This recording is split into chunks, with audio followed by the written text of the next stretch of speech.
Welcome back to another episode of the Leading Saints podcast. This is another fun episode where I invite in a friend of mine. His name is Frank Schwartz.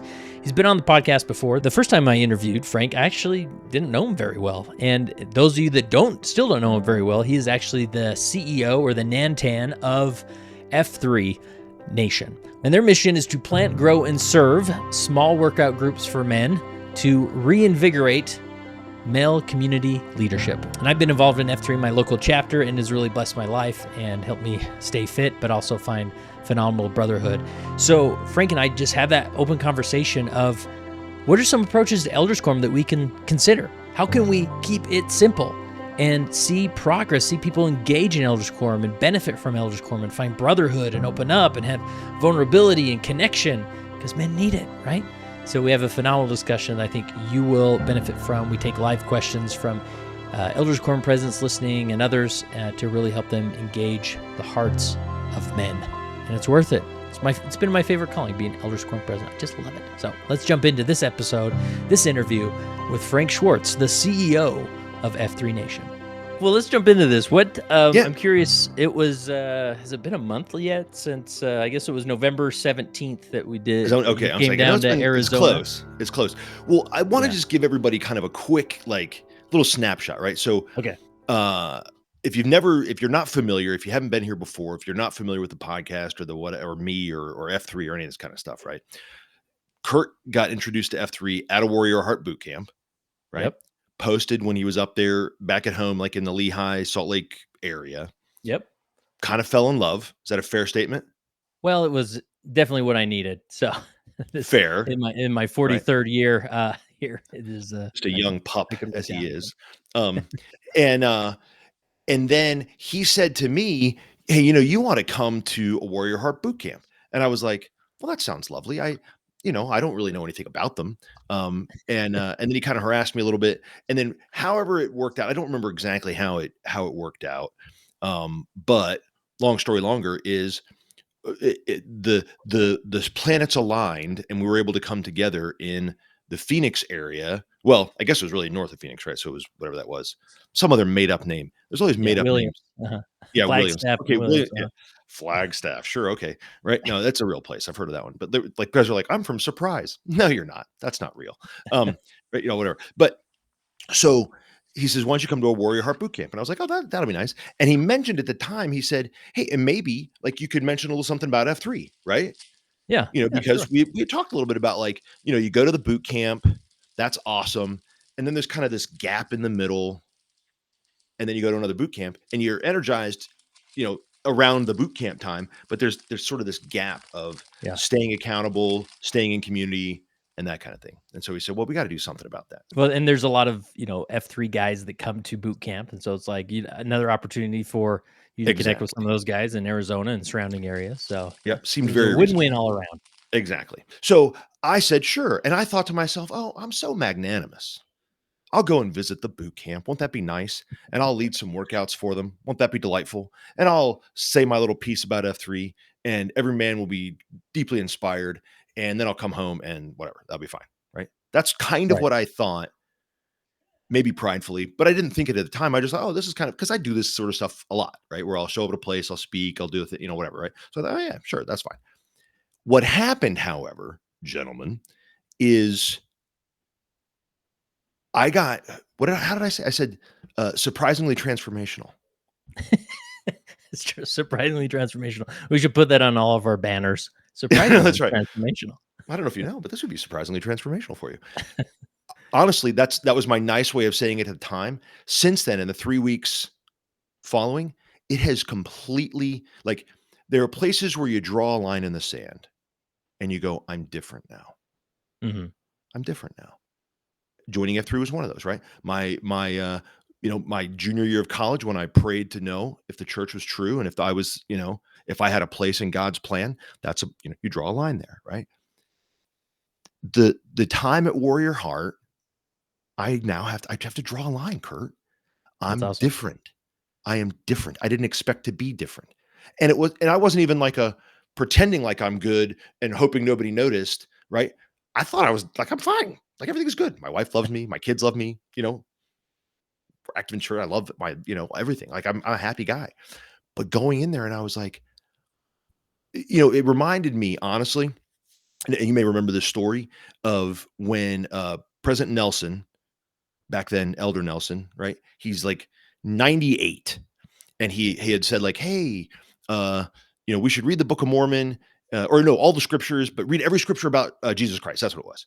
You Oh remember yeah. that when he was like, Yeah, I think this it was was like a right young adult before. challenge or something. Yeah, maybe a few years before he was called as prophet, right? Exactly, right. So he says, oh, you should do this thing, and then when it was over, he shared. He was like, and so I told I finished, told my wife I'm done, and she says, okay, well, so how was that?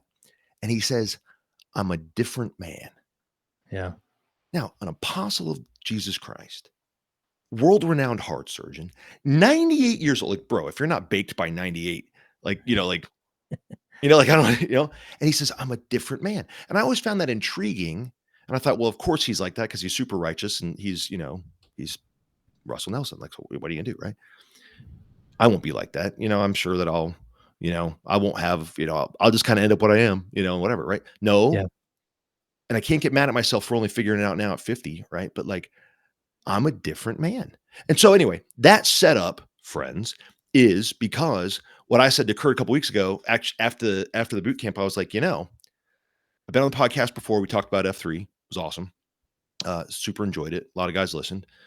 And I said, hey, we ought to do a follow-up now. Like I did your thing, you did my thing. Yeah. So let's talk about it. How has it changed our lives? What has been the effect? How has it changed our church service? How has it changed our perspective on how we approach, things, right? So that was kind of the idea. That was sort of the impetus. Now, the other thing that you'll have to know about me is I don't know how to tell a short story. I'll do my best going forward. But that was a long one. I apologize. That's true. But anyway, go ahead. Well, one thing I want to highlight here is as we talk about, engaging the hearts of men, I think this is a big question that a lot of people have. I was actually out to breakfast this morning with a stake president, and he's on his like 8th year, right? So he knows his time is coming to a close, and he's like, Kurt, I'll be honest with you. I'll be honest with you. I am dreading the fact that I have to go back to second hour, because this is in a stake presidency. You can kind of hit this ward and do this thing, go to that sacrament. I got to meet with this person. A lot of times you don't. And you have like a built-in excuse. Like if you don't want to go, you can kind of be like, oh, sorry, I'm very busy. Yeah, exactly. And he's like, I'm dreading that I have to go back to elders quorum, right? And so this is definitely a thing that many men are experiencing in our faith tradition. And what I want to highlight here is that just how you said it, like men need, just like everybody does, but this, men in particular need a transformational experience, right? And it could be a weekend thing. It could be, wow, when I show up, a couple times a week or every day or whatever with a brotherhood and working out, like I leave feeling transformed. I am a different man, right? And a lot of times we just don't, it's not that we don't want that. We just kind of don't know, one, what it looks like, and two, how to actually execute that. And so we're like, well, I don't know, I guess we just kind of turn to the conference talk and get through it. Hope for the best. Yeah. Hope for the Kurt, best. this is what I kind of love about Zion Lab and leading saints and all this is men are only kept from the truth because they know not where to find it. Amen, brother. Yeah. Right? Guess what, friends? If you're listening right now, you just found it. You just found it. Share it with everyone you know, because I'm telling you, as sure as I'm sitting here in this chair, you found it. This is it. You found the truth, right? So I have questions for you. You have questions for me, most likely. But it is funny you say that, like, you're talking to the stake president this morning and having this meeting. I met with a guy yesterday. We worked out in the morning. He's a guy, he's a big CrossFit guy, big in the fitness space, owned gyms for years and years and years, Northern California. His name's Jason Khalipa. His F3 name is now Magnum because he's a shooting sports guy, right? And so he accidentally reinvented F3, kind of like he started holding free men's workouts on a Saturday, in his area, because he is so frustrated with the state of men in our world, in our country right now. Jason I think he believes in a higher power. He doesn't go to a church per se or subscribe to any particular religion, but he feels this calling on his heart.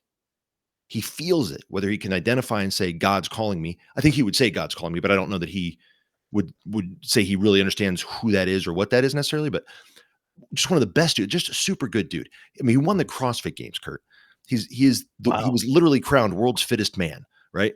And he represented their team. So he's a super fitness guy, but he recognizes that's not the end. You can't end with just, hey, I'm a fit guy, right? So he started bringing men into community. And so he came to me and he's like, on his podcast, we met through he had this little video that went viral and blah, blah, blah, blah, blah, right? Anyway, so he says, okay, but what do I do so that I can make what I'm doing like what you're doing? I want to have 100,000 guys, out there doing stuff like you, and I'm like, well, I don't know. It's not how it works, right? I don't know how it works. Some of it was accidental. Some of it, started before I got it, whatever. Right. But like, the point is that if you hardly can swing a dead cat. Is that a thing? I can't say that on a podcast. Can you swing a dead cat? Of course you Can I say can. that? Yeah, Okay, yeah. good. Yeah, yeah. You can hardly swing a dead cat around here anymore. Not that I have no problem with cats. But without hitting the men's group. Did you see this? I don't remember if I sent it or if you sent it to me or I can't remember. But I've gotten it from several sources now. The Costco thing? Yeah, it was you. Yeah. Yes, yes, Yeah, yes. yeah. I've gotten it from a few guys that are like, check this Mhm. out. These guys are eating hot dogs in Costco. And that's their Yeah. men's group. And I'm like, Right, and this is one thing I wanna highlight in this experience is that there's so much, like, frustration with the men's experience in our faith tradition, but the hopeful message I wanna clearly communicate is that this is actually really, really easy, right? So, what Frank is referring to is this guy, his name's Jackson. I've actually been texting with him. I'm gonna have you really? be interviewing him here soon, Good. but basically all he did was say, "Hey, we're meeting at Costco. Come eat with us." And you talk about, removing any barrier of going out to lunch with someone. Go to Costco, and pay $1.50 and get a hot dog and drink. I mean, anybody can find that The in the couch cushion. inflation-proof meal, baby. Yeah, Right? exactly. And that is all he's doing is saying, Yeah. I think it's Thursdays at 7, and they go to the Provo Costco, and men just show up, and they have this small army of men, and they'll ask questions and talk about things that with substance. But I'm like, yeah, this is it kind of rings true with the F3 model, but that's just more focused on, fitness, Yeah. fellowship, and faith. But like I often say, like, if we thought knitting was the thing that would bring men together into community with one another, have these tough conversations and turn themselves toward God, then we would knit. Now we would knit with fervor. Don't get wrong. Don't get it twisted, right? But like, is so that the eating secret? Is it the knitting groups? it's the Have you knitting. stumbled I knew on it. something? Yeah. By the way, we're starting S3. It's sewing 3. I don't know how we're going to get anyway, but that's the point, right? So I don't care if it's eating hot dogs. If eating hot Yeah. dogs is the thing that brings men into community, that then helps them to have friends and they can have tough conversations and share what's on their heart and turn themselves toward God, then by golly, eat hot dogs with passion, right? With zest. That's the thing. But it's funny you say it, because it's like, yes, the encouragement and the positive thing is it really is that easy. It really is that easy. The other side of it is I kind of go, how desperate are we as men? Yeah. And I say it half joking, but half not. Like, Yeah. No, I agree. is the hole in a guy's heart that he's like, wait, someone will invite me to go eat a hot dog? I'm in. Anything for the love of all. And then I turn to our church and I go, do we need to serve hot dogs in Elders Quorum? Like, will that do it? Is that what will bring you in? Is that what will make you okay with this? Because, brethren, we've got to change. We've got to figure this out. Right. And I think we have figured it out. We've got to allow it to happen. I think that's probably the bigger thing. Yeah. Right? Yeah. Yeah. And really the principle that, the simplistic principle that my mind goes to is that simple act of gathering men, right? Whether it's around a workout, because I think this is like one of the mantras at F3 is like, they come for the workout, right? They come for the workout magnet, and they actually stumble into fellowship and faith, right? Yeah. Whoops, we tricked you, right? Yeah. So, but it really is that gathering component. And so as an Elders Quorum president, I'm thinking on our second and fourth Sundays for Elders Quorum, I'm thinking we're not like doing Elders Quorum or like having a lesson. We are gathering. And so that's my primary focus is saying, let's gather and let's actually have some conversations that's going to benefit one another. And of course, we'll touch on the conference talk. We'll talk about principles, share perspectives, and do that. But it's all in this effort of gathering. Yeah. So. I in fact, I know I'm going to get myself in like actual trouble at some point Whatever. But I said this, so, we're not calling dropping or whatever, right? But like I'm on the high council now. And so I Uh-huh. am assigned to go around and speak, right? And so I spoke an award last week or no, 2 weeks ago. And and I was like, all right, look, here's the deal. I'm gonna say some stuff. Okay. And either A, it provides an insight that you hadn't thought of before, and it's transformational to you, and it draws you closer to your Lord Jesus Christ. Huge win, right? That would be amazing if I was able to channel that and to do that. Or it really makes you mad. You go talk to the stake president and I get fired. Either way, kind of a win for me, right? Mhm. So I don't care what happens at the end of this. So I have to do the thing, right? And that's kind of how I feel about some of these things. It's like, so I'm about to say some stuff, right? Like, Go for it. I'm We sure I'm can gonna edit get in later, trouble and at it's some point. only these Well, I don't people that care. are tuning in live. Yeah, fair. That's right. Yeah. Yeah, You 29 men or 28 men, like, right. But like, yeah. but I don't care. Uh, I'm not the guy, but if there was one thing that I could tell every Elders Quorum presidency on the planet. Now, thankfully, I'm assigned to a ward in our stake, right? As that's kind of the deal, right? Well, on high council. And so I've been talking to these guys like this, and they get it. And they are so hungry for it. And they're like, wait, we're allowed to do that? Like we can do that? And Uh-huh. I've started saying, like, and this, so if I could tell every Elders Quorum presidency on the planet this, right? Here it is. This is my message. Hold tight, kids. I'm so important, right? But like just put the manual down, would you? Put the Mhm. conference talks down, put all of it down. And here's why. The conference talk discussion will be wonderful, and I think it's downstream from where you are right now. Now, obviously, I'm not speaking to everybody because some of them I'm sure are very high functioning and you love reading the conference talk together, even though you could have read it before you got there, reading it together and sharing these brilliant insights while you pose about how smart you are and what a gospel scholar you are. That may work for you guys. And if that's doing it for you, sweet. Keep at it. Do it better than you were. My experience and the experience of many, many, many, many, many I know in our church, right, is not that. Right. What is happening is, yeah, we're reading it and we're hearing all that. And they're like, I can't handle this. They're like that stake president who's like, oh, for the love of all that's good, I hope we get called in the primary quick so I don't have to go to second hour. Right. Yeah, yeah. Right. So put it down. That stuff is downstream from where you are. You have not brought men together. There is no brotherhood in there yet. When the brotherhood is strong, then you can have a meaningful talk about a gospel topic or whatever, right? But you're trying to force a thing that's supposed to be over here when you're way over here. And that's why nobody wants to go. And that's why we're all sick of it. Yeah, That's what I believe. That's what yeah. and I think it's hard to hear. It's hard to, whatever. Like I get it, but that's the problem. That's the problem. Mhm. We're trying to force something that is downstream from where we are. And it's really hard. I learned this in Warrior Heart Boot Camp. It's really hard to not pose and pretend like we're further than we are. Mhm. So Yeah, just admit it. yeah. Admit it.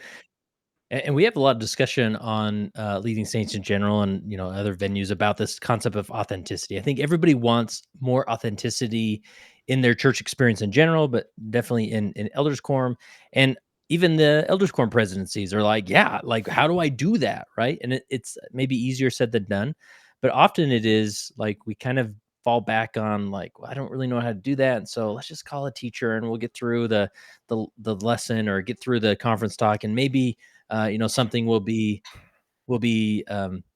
someone will step into that authenticity and it'll be great, right? Yeah. But often it is, you like you said, downstream, like you have to Yeah. warm men up to that experience. You can't just expect them to be like, well, I wish everybody was more authentic in here. Like, I know. great. Like Gentlemen, it's today a hard switch to we're flip. just going to Yeah. decide to do that. All right, everybody open up. Go. Like Yeah. I have seen that. And I think it's a noble effort. Where Yeah. a guy says, hey, I think this is a good thing and I think I want to do this. And so he tries that and he's like, I'm just going to drop it in there. And then everybody sits and looks at each other. And then he's like, well, that didn't work. I guess I'll stop. Yeah. Look, President, Elders Quorum President, right? I'm talking to you now, Mm. President, not you, the Right. royal, Right. Right. right? Generally speaking. Yeah. Go ahead and make them horrifyingly uncomfortable. Just go ahead. Tell Yeah. them this is what we're doing for the next 3 weeks or the next 3 meetings, next 10 meetings until we start doing stuff. Now, let me show you what it looks like. Let me open mine first, or whatever it is. Yeah. Or bring the hot dogs or bring the I don't know, whatever the thing is, right? Anyway. Yeah.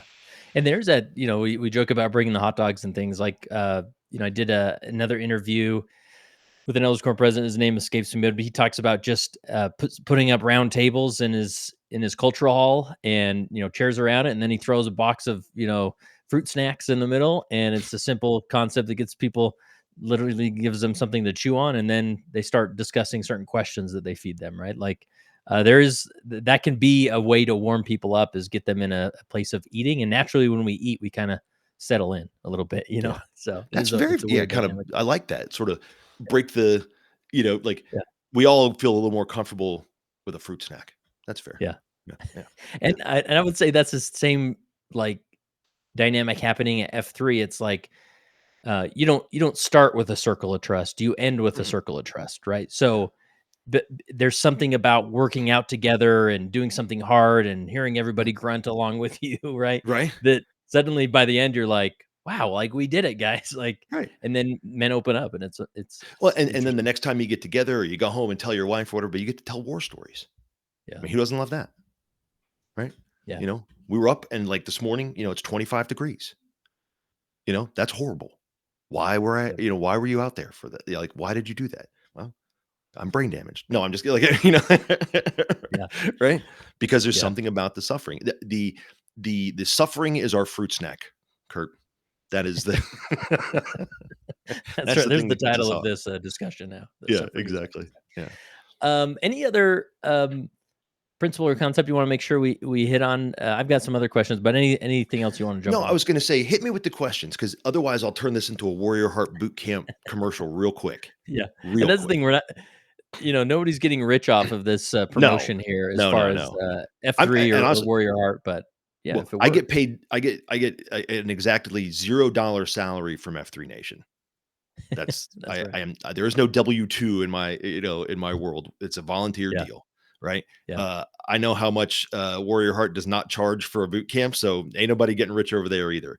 And yeah, I don't care if they are, because I'll tell you from myself, I am super willing to let them because of what it yeah, did for me. I'm just sharing my I mean, I'm just sharing my personal experience. This is what I experienced. And I think it's a super important thing to share because I think people need to know. yeah, It's just because yeah. it's another tool, right? Yeah, it's a tool, Yeah. right? And I'm not saying everybody should go. I mean, definitely, you know, lean into it and consider it. But I often frame it as, this is FSY for grown men, right? You look at the beautiful blessing that Mm. FSY is for the youth demographic in our faith community, and there's a transformational power that happens to a lot of those youth in Yeah. that Oh, yeah. experience. But then we come home from a mission, be like, oh, that's not available for you anymore. You just have to go. Good luck with life. Where Right? it's Isn't like, it no, funny? actually, we need more and more of these Yeah. transformational experiences. And Warrior Heart isn't the end all or the only way to do No, that, but it is it's one to one consider. example of many, Yeah, right? yeah, Of things you exactly. could do. But I'm Yeah, gonna tell you my experience. That's all I can tell you. yeah. All right, ask me So your I'm questions, curious. Bridgekeeper. Yeah, I was curious, Frank, like, leaving Warrior Heart, like you said, it was a transformational experience. Like, then you get home, and then there's sort of that big fat now what? Like, how I mean, you're on the High Council, you're not an Elders Quorum president. I mean, so maybe that immediate implementation or influence isn't there. But where do you go from here, as far as after what's come to mind as you've pondered that experience and now, plowed forward? Yeah. So I can tell you from a church calling perspective, and I can tell you from a personal perspective, and really I can tell you from an F3 Nation perspective. And again, for guys who don't know, and this isn't, well, I guess it'll be in the bio or something, right? Like that's my calling in the church is, I'm on the High Council and I'm a stake Sunday school president. Big deal. Okay, great, wonderful. My Mhm. calling in my life outside of church is to serve as the what we call a Nant'an, or the CEO of F3 Nation, right? Which is this beautiful thing. Go back and listen to the other podcast, right? And then, Yeah, and then you'll yeah, learn more about it. But it is fundamentally so. Here's what happened. Kind of what I think I can share that will make sense, right? yeah, Is a couple things happened that were big and transformational. One, there was an approach to my relationship with, I'm trying to think of the best. This may not make sense. It's kind of coming out in real time, right? So like my relationship with my creator, Mm. right? So I had a relationship with my creator, right? But this is like, not only am I approaching my relationship with him differently, I'm approaching how I approach relationships, period, Mm. differently. Interesting. Yeah. Does that make sense? Yeah. Yeah. And you And show up differently in each whatever yeah. context of the relationship, right? Yeah. I will say, golly, I could tell you so many things now. And it's funny because at the time I was just kind of soaking it all in and I wrote a few things down, and I was Mhm. like, oh, that's an interesting insight. Look at how smart I am. I'm gaining, whatever. I don't know. um, but that was like day one. And then pretty soon it was like, wait, I think my soul is opening up. Like, oh crap, something's happening. And so I'm Mhm. writing different things. Some were related to the exercises that we were doing, some weren't. Um, and I had some horrible, I shouldn't say horrible, but like, because it wasn't horrible in that sense, like horrible in the sense that it totally rocked my status quo. Yeah. Like in that sense, like I joked because I had a coach, another one of those draw a line in the sand moments. I had this coach and he was actually in the stake presidency at the time, but and he's an executive coach, right? So I'm running this business, I'm doing this stuff, and I asked him to be my coach, um, and he was one of those guys who I jokingly say, like, he ruined my life, because he Yeah. made me do everything different after that, right? So this ruined my life in that sense. Um, but my experience, so looking at my calling, I just decided, well, what if I took everything at face value, right? And that's one of the things, and it's funny because honestly, Kurt, the worship music probably had as much to do with that as anything else that we did, which is Yeah. kind of crazy to say, but like somehow that just got in my heart different or something. I don't know. But so what if I approached that at face value and I said, as a member of the High Council, I'm here to represent the stake president and the stake presidency. So now when I show up to whatever ward it is, I sit and I think to myself, not how do I get through this talk really quick? By the way, I kind of stopped preparing in the same Mm. way either. I've come, like I try to think and go, well, I'll tell you preparation in a minute, but I go, but what would, if I was the stake president? Now the Lord is smart; He's never going to do that to me or to the congregants in the Charlotte, or I mean the Fort Mill, South Carolina stake. Right? He'll never call me to do that. This is good, right? So we're safe there. But if I was, what would I look for? What would I be doing? Why would I be there? Right? Other than I'm on assignment, right? Like what would be the thing? And so I started looking and going, well, since this newfound desire to not worry about the program or the right way, because that's kind of the poser way, right? Mhm. Is to go, well, I sure better check all the boxes. I want everyone to be proud of me. Look, daddy, can I have a gold star? But instead go, but what if I just took it at face value? And so now I see people in the congregation and I look and I start really thinking about who they are. In fact, before I attend a ward, I pore over the ward list Mm. and I'm reading their names and I'm looking at their pictures if they have them, right? By the way, everybody, could you put your pictures in there? I mean, for crying out loud, it's not hard to do, right? Like I want to see your faces, right? So That's right. I look at them and I think about them. And then I sort of settle on some things. Like I try and let the spirit work in my brain and go, who do I need to be talking to? There was a talk that was given by Elder Bednar back in who knows when. He was in England, and he said, when an apostle visits someplace, he brings the full authority of the apostleship, right? The holy apostleship, and he's Mhm. there to find a person.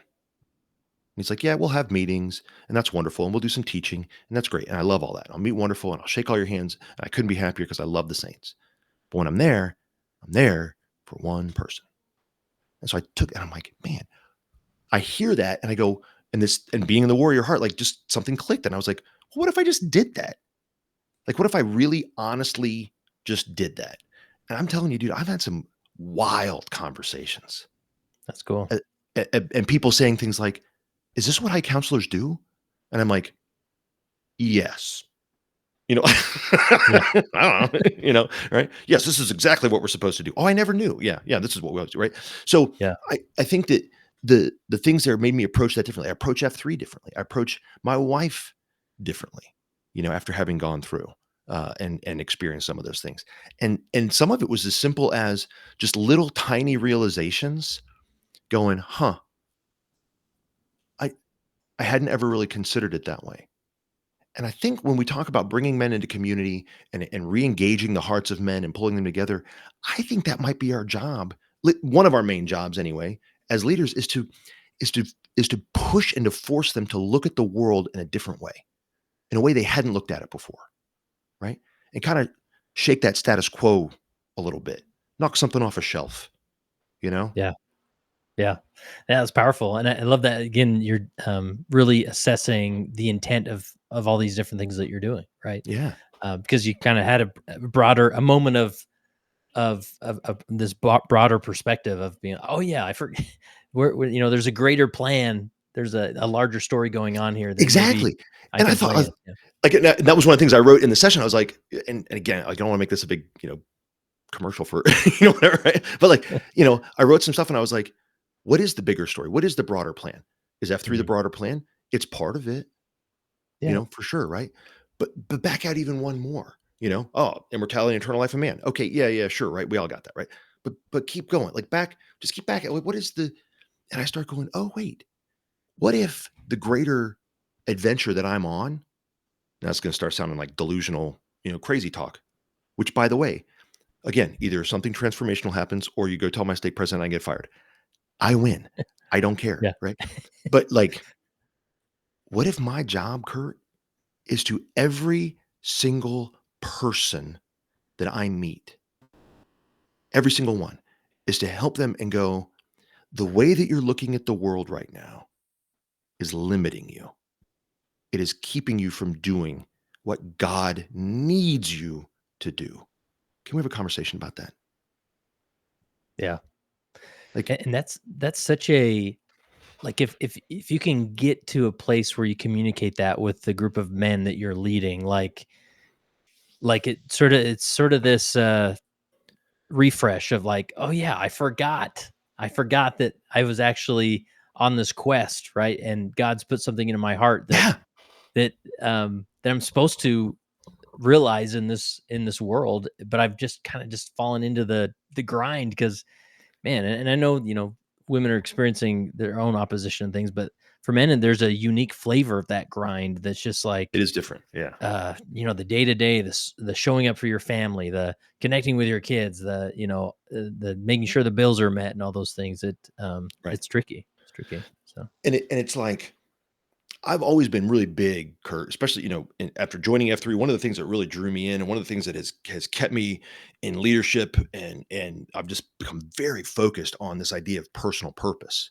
A man mhm. must have a personal purpose. He needs to know, and the analogy I use a lot, and if I've used it here, I apologize, but a man needs to know when he watches the credits roll at the end of his movie, what was my name next to, Hmm. right? Like, what was my role? Was I the key grip? Like, what did I do? Like I get it. Yeah, the big goal, immortality, eternal life of man, right? That's making the movie. But what did I do? And so I've always been very big on that. And I would talk about it as personal purpose and personal purpose. And going to Warrior Heart, the way that, and so this is what I wrote down. One of the things I wrote down was if I'm talking about my personal purpose, then guess what I'm talking about? Me. Yeah. And that's not so I had to shift it and I go, every man must discover God's calling for him, right? What is God's purpose for Frank Schwartz? I know what I like to do, you know. I'm really Mhm. big on being, Mr. Cruz's second wardrobe assistant, right? But that's irrelevant. It doesn't really matter what I want to do or what I enjoy, or worse yet, what's easy for me. The question is not that. The question is when God was putting together the cast and crew of the movie, he wrote my name next to something and he has an intention for what that is. And my job is to go, well, Heavenly Father, uh, I apologize for trying to take this on myself. Show me. Show me. And then Yeah. as soon as I uncover that, it is to go and be like, oh, I was supposed to bring breakfast every day. Well, buckle up, kids, because breakfast is about to get real. Do you know what I mean? Like Yeah. Right. that's the goal. That's the journey, I think. And so Yeah. it put me on this epic quest that I believed that I was already on with a slightly different frame to it. And then I realized, uh, that's not it, right? Now I have to doggone it. You ruined my life. Now I have to look at this differently.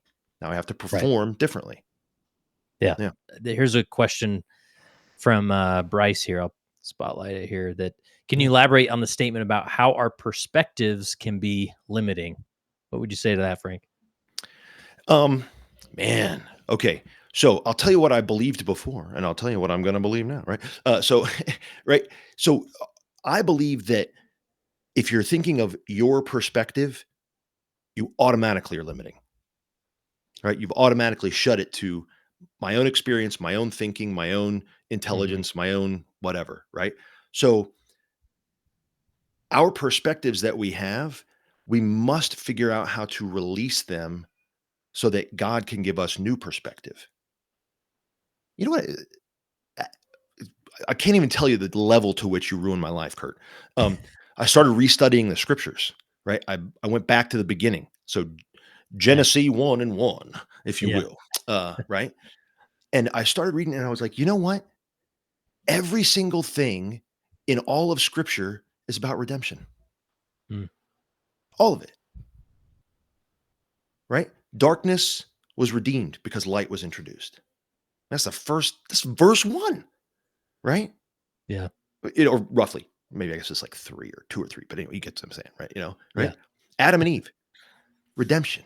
It's all redemption. So I'm like, oh, wait a minute. So my point is this: when I read the scriptures before, I had a perspective that was mine, that I was looking at through a lens. So everything that you did from 0 to 8 is programmed into you. Your parents, whatever they did, I got it. In fact, it was a joke. We said it in the boot camp, right? It was like, I got it. It's your dad's fault, right? Good, done. Now it's your responsibility, Yeah. right? So everything that has happened to you up to this point has shaped and given you a way of thinking about things, and all of that stuff colors how you look at the world, which is good, right? Because otherwise, how would you function? And can be limiting if you are not willing to let it go. We say all the time in F3, we have strong opinions that are loosely held. Mm. You know, in light of Yeah. new information, we must be so willing to let those things go. And I'll give you an example, Bryce. I believed for forever, you know, that I was a certain way, a certain thing about me, myself, right? Now, some of that was programmed in, and it was like, and he's dead, so he's not going to hear this, so I don't feel too bad about saying it, right? My dad, right? It's like, right. You're nothing you do is ever going to be good enough. You're stupid. You're lazy. You don't live up to your potential. Hundreds of messages like that. My dad was one of these guys who always used to joke and say, like, he's $1,000 guy. You hand him $1,000 and he goes, "Oh, all you had was 20s." You're like, Yeah. doesn't matter how you do it, it's going to be wrong, right? And so I had this belief for the longest time that I was just this piece of crap. And then I thought to Mm. myself, I'm not. We can do better, and I'll challenge this, and I'll fight through this, and blah blah blah blah blah. And I kept relying on kind of that white knuckle, it was programmed in, and it's okay. And I'll show all this evidence of things that I've done, and I'm a high achiever because of I got to overcome all that, blah blah blah blah blah blah blah. But you know what happened after boot camp, Kurt? I What's came that? home, I opened up some old journals from like high school age, like way back. And I realized I've been crying to myself about some of the same crap for 30 years. Hmm. I've been telling myself the same stuff about myself for 30 years. And that hurt my feelings. Right? Yeah. I did not like that. So I had to say, my perspective can be limiting. That was my perspective. I believed these things. I believed that I should overcome them. But what I didn't realize is, like, every time I was writing or journaling about, like, I feel bad, I'm terrible. I have all these horrible, like, all I'm doing is I'm reinforcing the bad thing. So Yeah. our perspectives are always limiting unless they are God's perspective. That's what I think. That was a very Yeah. long answer to that question, but No, that's great. Great added to the discussion. I'm just thinking approaching this question from more of a place of like we have to recognize that there is a enemy in mortality, an adversary that wants to destroy us. I mean that's mhm. scriptural time and time again, and so but sometimes we for we our perspective gets limited and we didn't even realize it, right? So Mm, for Bryce, for instance, if I'm talking to Bryce, but to everybody, you go back to your younger years, and these are some of the questions we asked during the boot camp is like, what are the epic like stories, the epic movies that your heart is drawn to or was drawn to as a young boy, right? For me, it was like Superman, right? Christopher yes. Reeve, Superman. And we have a perspective. I remember having the perspective thinking, I think I am sort of Superman. Like I can't fly necessarily, but probably someday, right? That's right. And we sort It's of going to happen. we wave these away like, "Oh, that's so childish, like, you just didn't understand, whatever," but there was something that God put in us to help us that led us to this feeling of, like, "Actually, there's something special about me," right? And then Mhm, as we grow up in the church, right, we begin as a teenager, you begin thinking, like, "I wonder where I'm gonna go on my mission," like, it's this epic adventure that's slowly getting closer, and and not maybe everybody's thinking this, but anyways, there's this pull towards a greater story of what am I going to be when I grow up, right? How am I going to mhm. show up in the world? And then we do the mission thing, and it's a transformational experience. We come home, and then it's sort of like, all right, okay, got to get married, all right, and that's a whole nother adventure in itself. And you get settled down, and a couple of years go by, then it's like, okay, I think I just need to grind through college and so I can get a good job and then I'll figure it out then and then it's like suddenly you spend most of your time like trying to dial in your 401k or like thinking all That's right right. what do we have tonight, the kids got something right. That's And right. so suddenly our larger story like began like in this infinite potential space, and then over Yeah, time like mortality, or sometimes it's the enemy of the shame messages of like I keep messing up with porn and I'm just dirty sure. and terrible. And then before you know it, you're like, okay, I just got to make it to Friday. If I can make it to Friday, right? And so our perspective is so limited that what we have to give to the world is not even there anymore, right? And so we need these transformational experiences sort of as a reset. And no doubt, you think of the temple experience, that's what it's there for, to again show us the broader, larger story so that we can recalibrate and say, "Oh yeah, that's right. That's right. Yeah. I'm here as a child of God, endowed with power from on high to do more and to build Zion," right? Yes. Um, And then, speaking again, right, as uh, this perspective shift that I've had, like the temple, Kurt, find me a story or an right. experience that is more focused on redemption. Yeah. It is all redemption. And I think that's one of the things. In fact, I just saw in the chat, it was like, what are some areas and beliefs where men get stuck, right?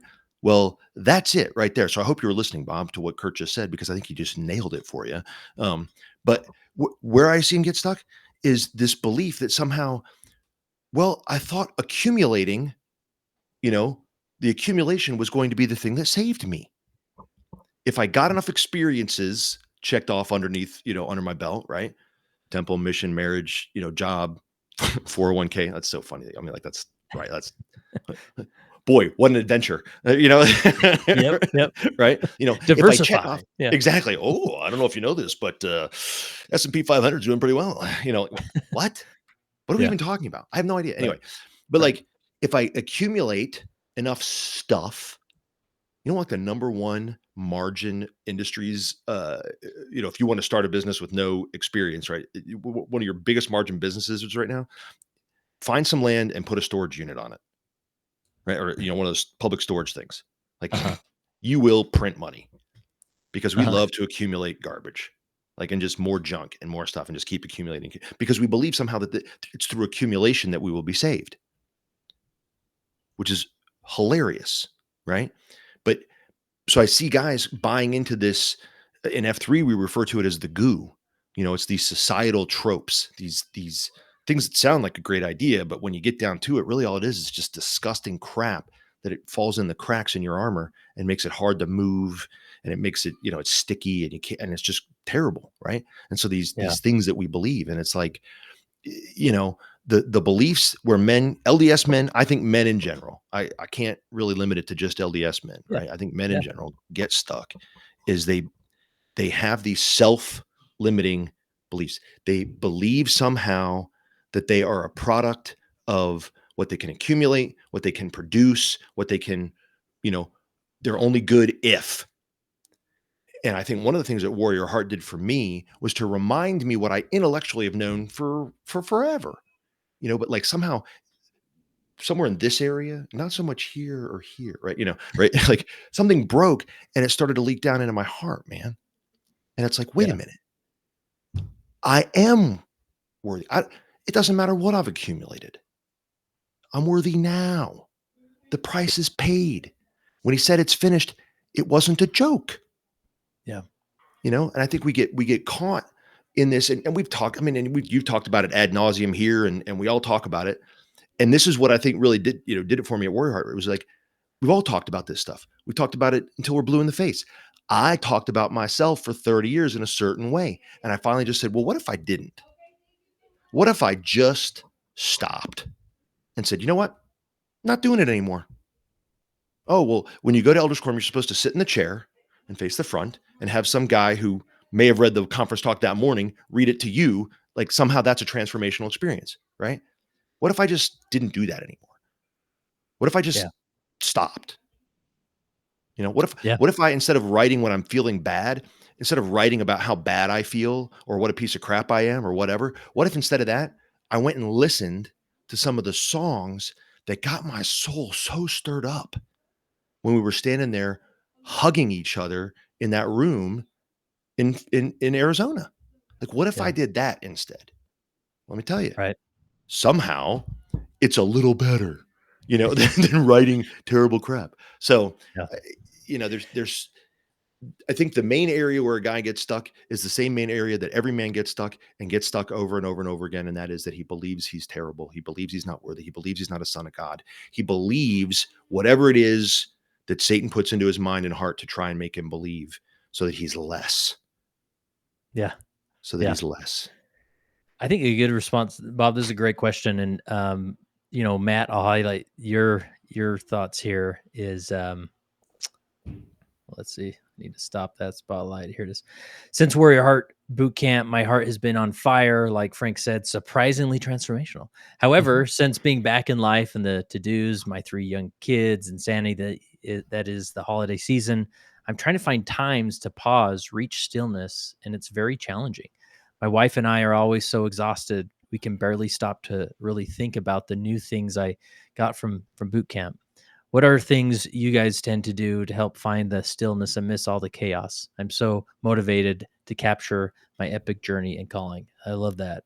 Love that. Matt. Like going back to the stuck question, like to be quite honest, and this is a paradox of it. I see a lot of men get stuck in this place of their family, of their kids, right? Now that seems wrong. Like, no, isn't that where we're supposed to be stuck, right? But we get so hyper focused that we're going to the little league game, but we're really just scrolling Instagram while we're sort of present, right? Like, again, I don't want to shame anybody or overgeneralize, but it's sort of like it just sort of envelops us. Mortality swallows us whole, and we don't even have a moment to pause and think, what is actually going on? We're not oriented anywhere, right?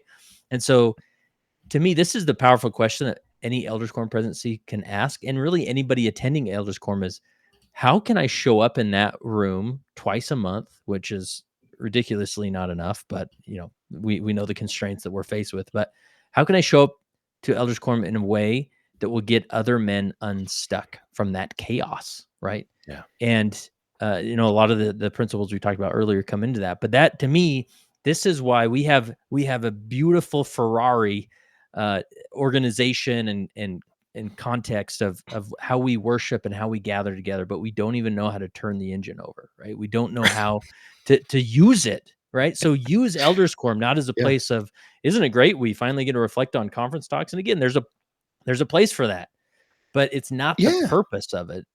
When in reality, it's like, how can we just refocus, take a deep breath, and recalibrate as a group of men so that we're ready to face the battles which we face, and often face them in silence, you know? Yeah. I agree. And Matt, I hate that life has gotten in your way a little bit again. So a Yeah. couple things I would offer up. One is, uh, who are you talking to on a daily basis? And I mean daily, right? Who are you talking to on a daily basis that helps keep your head out of that? And if the answer is no one, then guess what? Go find a guy, right? Yeah. Or call me. I'll give you my number afterward. I don't Yeah. care. I got the time, right? Yeah. Or I'll make the time. It doesn't matter, but but but I think that's part of the challenge. And that's one of the things is to say, you know, uh, finding a time to pause. You can't find a time to pause. You can't find time. Time's just happening, right? What you have to do is you just have to make something else go away. And then time shows up. Mhm. Also, what I've noticed, and this is like kind of atomic habits kind of a thing, if you like that book or whatever, but like where are the spaces? Where are the spaces? We talk about conference talks. I've done this for years, and it's not like again, this isn't and this is why I'm fantastic, right? But like when I get ready in the morning, I just listen to conference talks. I've Mhm. got a little waterproof speaker, goes with me in the shower, like I'm just listening. My wife bought me a little waterproof notepad because she got tired of me calling in and going, "Hey, honey, will you write this down for me?" So one year for Christmas, she's like, "Here, do it yourself," right? Yeah. Right. That's But awesome. and so I just had these, when I have a little thought, I write it down, and maybe it turns into a talk, maybe it just turns into a thought. I don't know, right? But where are places that there are already gaps? Where are you driving, and what are you listening to on the way? Yeah. Man, Kurt, changing my listening habits over the last 3 weeks. This is gonna like I'm a I'm a hip guy. Look at me, can't you tell? But like instead of listening to like, 90s hip hop, or like grunge or something like that, right? Which isn't inherently bad. There's nothing wrong with it. But can I tell you, even if I just change that one thing, like I listened to some this morning. There was a whole thing at F3, and it was like we did this little competition. It's been a year-long deal called the King of the Ring, and like Mm. guys would win once a month, and all of us came together to fight. So I roll up, and I'm blaring "Down with the King" by Run DMC, baby, And you know what I found? I got angry during the workout. That hasn't happened for 3 weeks. Why? Because normally rolling up to the workout, I've been listening to Rattle Bones, like or something like Yeah. that. I'm serious. Yeah. That's a good one. It just changes your heart. So find those places. You have to find stillness. You don't have to create time. You can't create time, right? But you can notice where you have gaps already and put something in there, right? But the other thing is I really think you've got to talk to somebody. You got to be daily Yeah. or roughly daily, in an open, transparent relationship with a dude, not a chick. Don't be talking to chicks, right? With a dude who can say, "Bro, I'm totally with you. I got it. Where are you challenged? Where are you finding, and just unload it. Like get rid of it. Yeah. Get rid of it." Yeah, and to put my, shameless plug in here for F3, this is where it is so crucial to There's have nothing these. shameless about it. Go ahead and That's shame it true. up. This is it, That's right. baby. But, I think typically, you go back to Matt's, how he Mhm. articulated where he's at in life, where we often think, well, isn't this is the type of stuff we should talk about in our marriage? And we sort of come late, just like dump it on our wife, like, oh, like I'm having a hard day and she's having a hard day. So it's just sort of this gripe session. And there's nothing like mutually beneficial from that. And again, there's nothing wrong with, talking about where you struggle in life with your wife, but there's something powerful when I'm going to bed. This is what I've noticed recently. Like sometimes, I'm in December. We got some funding goals to meet with leading saints for us to have another year in 2026. That's weighing on my mind, and and so at night, naturally, some anxiety comes up. Like I'm going to be homeless someday, and I will have, what I'm going to have to shut it all down, right? All these things.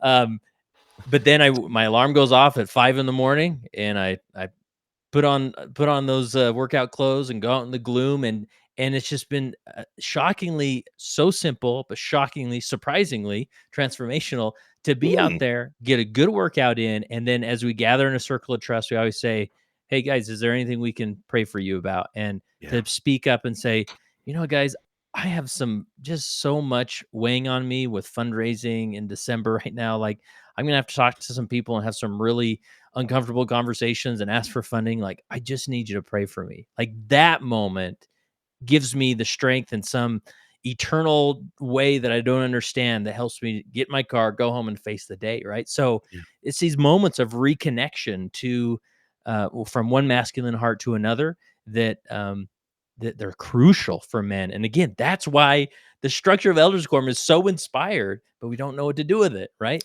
And Yeah. so it can't be, Elders Quorum cannot be an every other Sunday thing of let's gather together and maybe get to know someone in that quorum. No, it's got to be something where, in my Elders Quorum, we're trying to gather at least once a week for a lunch. We gather for just a late night, really low key, and every Monday, Wednesday, Friday, Saturday, I'm putting I'm dropping in our group chat, hey, who's coming to F3 Who's tomorrow? coming with me? Right. Yeah. And that is what that is what will just help an Elder Quorum blow up with that connection and momentum that we all need. I'll also say, kind of refreshing to hear you have a group chat in your Elders Quorum. Yeah. Yeah. If there is one, apparently I wasn't invited to it. I don't know of it. I have no idea. Ours. Right. Oh, thanks. I'll do that. Yeah. This Who's is coming Frank to tomorrow? from North Carolina. Not me. I'm not flying out just for that. Right. But yeah, again, I find myself super worked up. Like I'll work myself into a sweat, talking about this stuff if I'm not careful, because it's so deep in my heart, Kurt. Yeah. It is so like I'm so mad. I want to say it's righteous anger, but I don't know if I'm righteous enough to have that kind of anger. You know what I mean? But like, I'm mad. Yeah. I am so frustrated, and not with the church. The church and that's what really bugs me. That's one of the things that makes me mad. It's like guys are like, the church isn't giving me what I need, and so what do? They leave the church. I say this with love. Hey, stupid, go change what's happening in the church. Go change what's happening in your Elders Quorum. Don't walk away from it. You're thinking that's going to solve the problem. Yeah. Right. Again, with love, that is an enemy message, right? Yeah. Like you're like, I love playing, softball. I struck out once. Well, guess what? I'm never playing softball again. Oh, okay. Yeah, that's how it works. Yeah, do that. That'll help, right?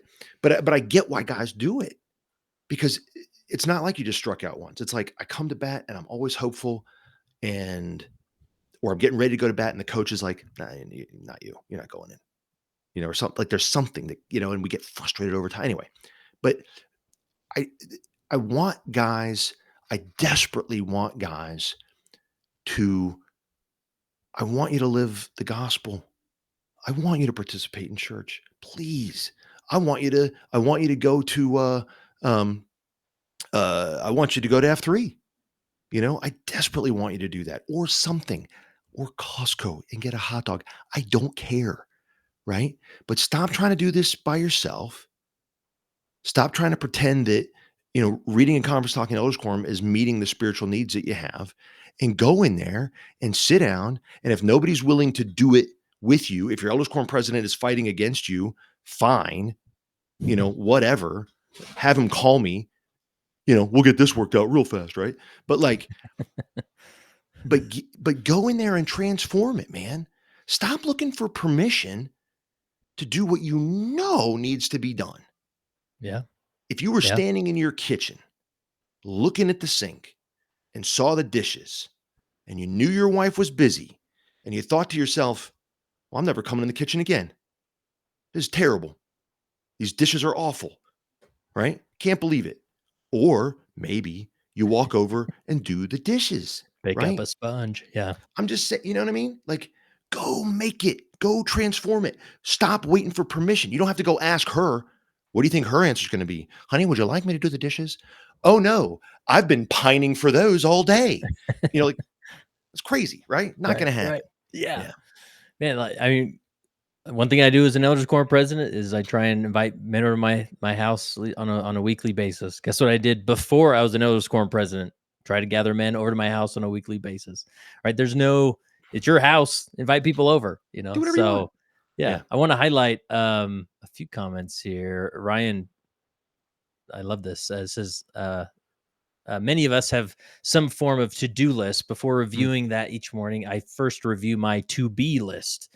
I've spent so many years focused on what I need to get done when, more importantly, I want to focus on who I want to be. I don't limit myself. Ooh. The temple clearly teaches us that principle when using languages like a king and a priest. That has been transformational for me and gives me a few moments each day of pure peace. Love that. Really Matt, good. I hope you heard that. That's Because I great. think what Ryan kind of highlighted there is it doesn't take, this like magical amount of time that comes back. Maybe all it takes is that tiny little perspective shift, Yeah. right? And that's all I'm talking about. When we talk about engaging the hearts of men, like if you were coming today or if you're listening today and you thought to yourself, and now the heavens will open, the finger of God will write on that tablet behind Kurt on his shelf there, whatever, and we will have the answers. Well, cry about it. I don't tell you, like, it's not gonna happen, right? But like, but if you can say to yourself, just what if there's just like just a little shift that I can make, some incremental thing. President Hinckley told the story. He used to work in the rail yards, right? Mhm. And he tells this story of like, you know, and I can't remember where he was, but so I'm just gonna make up cities, right? But here he is in St. Louis or whatever, and some guy didn't move the switch, on the track an inch this way. And now the baggage car ended up in, Spokane, and the people ended up in Arizona because somebody didn't do their job way back here, but it was only an inch. Now, the example he's saying, right, and that story was like, and so the small deviation there, if not corrected over time, and now you're sinful, whatever. I get that. That's true, 100% true. But it's also true of, everything else, right?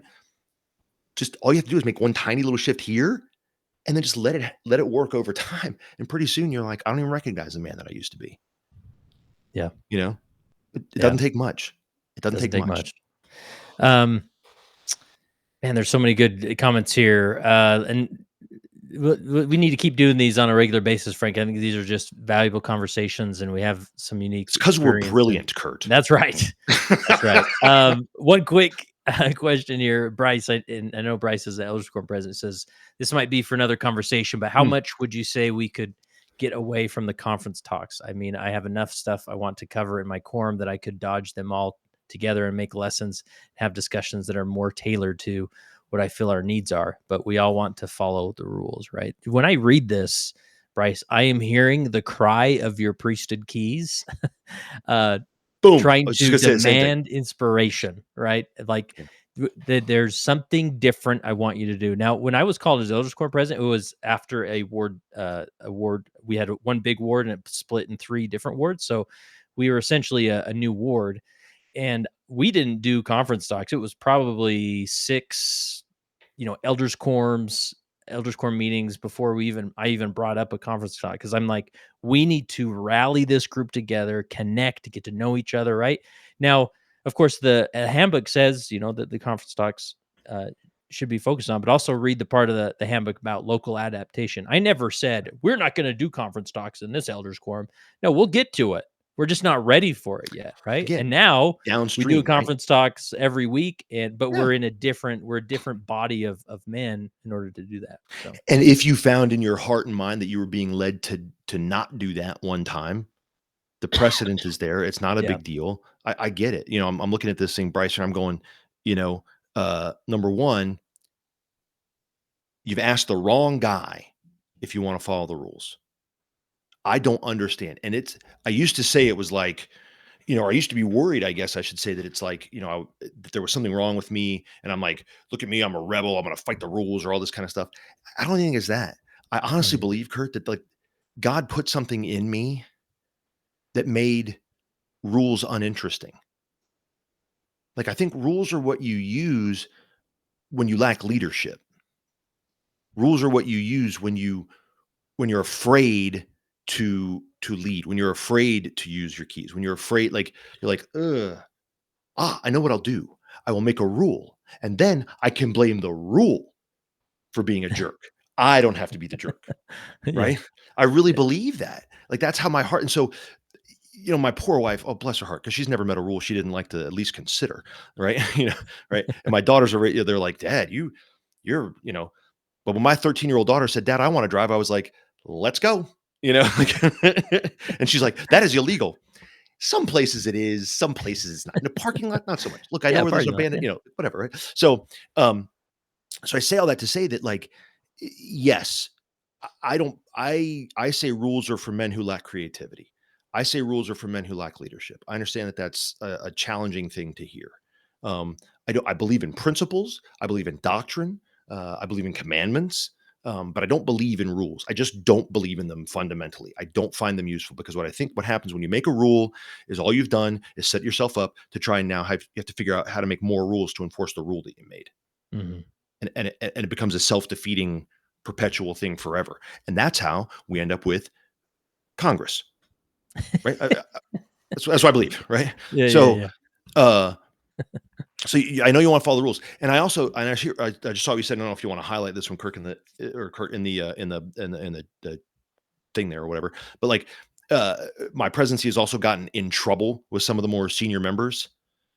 First of all, with all the love in my heart, are they your boss? Or are they just guys who whine a lot because they hate getting their status quo disrupted? Mm, yeah. That's what they are. They're not your boss. The Lord is your boss, right? They got their status quo disrupted. I get it. That always hurts. No one, if you've ever read the Who Moved My Cheese, no one likes that. Yeah. No one likes that. I get it. So what I would say is, Bryce, if you were to remove all quote unquote rules and you thought to yourself, these guys hate it when we do this. What would you do if there were no rules around it, right? I tell you what I would do because I don't believe in rules, right? I would just sit down with that guy and be like, "Hey man, I'm I'm about to do something." Because everyone's always more okay if you hit him in the face if you told them they were going to get hit in the face before you hit him in the face. That's just facts, right? You knew it was coming, so you can prepare yourself for it. Hey man, I'm about to do something that is like, it's a little different, and I'm worried about. Now this is a little bit of a trick, so don't, I'm not a manipulative jerk. Maybe I am. But I would probably tell him, be like, I'm worried that it's going to make guys uncomfortable. I'm a little worried it might make you uncomfortable, but I'm really worried it's going to make guys uncomfortable. I want to introduce this thing though. Help me. Help me. How do I introduce this thing that I feel led to do that is against the rules? And I'm here. I'll tell you right now, I don't care how old that dude is. He's broken rules in his life. Right. Yeah. And he kind of liked it. You ask him for help to break rules, he'll figure out a way to come around. I promise. Yeah. I Yeah. promise. Interesting. Tony Brown talks about, he's not anywhere near Warrior Heart or F3 events, but I don't know. How could he maybe create an F3 near him? Yeah. Frank, what would you say to that? So first thing is, I don't know if you know this, they make planes. You can fly to any Warrior Heart event that you wish. That's right. That's what I did. Right. I flew all the way out to Phoenix for it. They don't have them here in Charlotte yet. Hold tight. There's the commercial, right? Because it's coming. But and as far as F3, here's all you need to do. Go to f3nation.com, and I'm gonna mess it up because I don't make the website. But somewhere in there, you'll find a start a location, start F3 near me, or something like that, right? Mm-hmm. Men will get in contact with you. They will walk you through exactly what needs to happen. And it's not easy. It's going to require a lot of you, but anything worthwhile is hard. That's right. And you're going to want to quit, but that's okay. They're there to support you. Just start one. Mm-hmm. It doesn't have to be F3 either. You just said, I've had a few guys get together for hiking or pickleball. Become the pickleball machine, right? Yeah. Eat the hot dogs in the Costco. It does not matter. Just bring them together and love them enough to not let them sit in their status quo. That's the job, right? That's the key. That's the ticket. Yeah. And I'll add with Warrior Heart, never let finances stop you from attending, there obviously is a registration fee, but we have scholarships available. So go to awarriorheart.com and you can either register for an upcoming Warrior Heart Bootcamp, or you can apply for a scholarship on that page as well. And I bought stuff from the store, A, because I wanted it, but B, because I know that it goes to help another man experience what I experienced. Yeah, It powerful. was crazy. Kurt, the last thing I wanted to say, I know you gotta go. Yeah, go ahead. Hey, I just want to express appreciation, my man. Yeah. You've become a dear friend, Yeah, it's been and awesome. the work that you're doing here has meant, I know it's meant a lot to thousands and thousands and thousands of people. I know that, right? I can't speak for them. I can only speak for me, right? But the way that my heart has been changed, and the way that our relationship has helped me to feel stronger. Again, I thought I was amazing, right? In my conviction to be a Latter-day Saint and to bring men alongside us back to Jesus Christ and closer to Jesus Christ. Like I cannot tell you enough. And so I just wanted to thank you before I got off the call. Yeah, with you thanks, today. man. That means a lot. That means a lot. And right back at you with F3. It really has impacted my life deeply. So let's keep sharing the message. Let's do this again soon. So Amen.